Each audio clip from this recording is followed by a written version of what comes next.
Well, it's been quite a week in Westminster this week. Monday saw a humiliating climb down by the government on the EU divorce bill.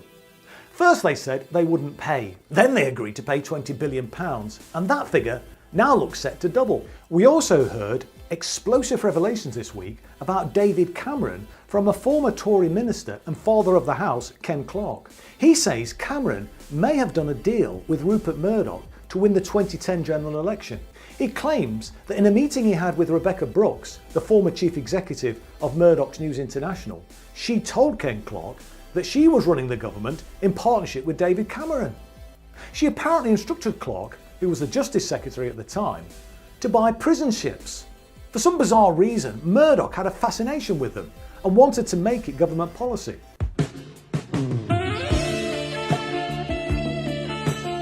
This revelation illustrates how the gutter press undermines our democracy and can wield a sinister influence at the heart of government. But of course, the major event of the week was the budget. I directly challenged the government in a speech in the House of Commons on Wednesday afternoon. The measures that the Chancellor announced on universal credit were absolutely pathetic, and it's also worth making the point that they don't come into effect before Christmas either, so people will be left penniless over the Christmas period. The Office for Budget Responsibility has issued its worst ever growth forecasts, and in terms of wages, we now know that real pay won't return to its pre-crash levels until 2023. Those delivering our key public services like nurses, midwives, firefighters and teachers are worse off than they were 10 years ago. Furthermore, a staggering 86% of the cuts to Social Security since 2010 have fallen on women. There was nothing in the Chancellor's speech for the hundreds of thousands of people trapped in overpriced and poor quality housing. Nothing for hard-pressed public sector workers. Nothing about student loans. Nothing about renewables and sustainable sources of energy.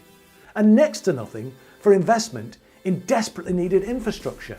Even the £10 billion the Chancellor promised for the health service was a case of smoke and mirrors. The reality is he's providing less than half that figure because most of it's coming from selling off NHS assets. And when Jeremy Corbyn challenged the Chancellor about the funding crisis in social care, he was disgracefully heckled by a senior Tory MP who got rather more than he bargained for. Over £6 billion will have been cut from social care budgets by next March. I hope the honourable member begins to understand what it's like to wait for social care stuck in a hospital bed or other people having to give up their work to care for them. The uncaring, uncouth attitude of certain members of... It's clear that we need a different approach.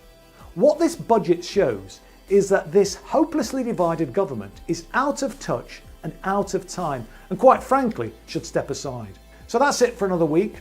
Don't forget to like the page and share this video. And as ever, thanks very much indeed for watching.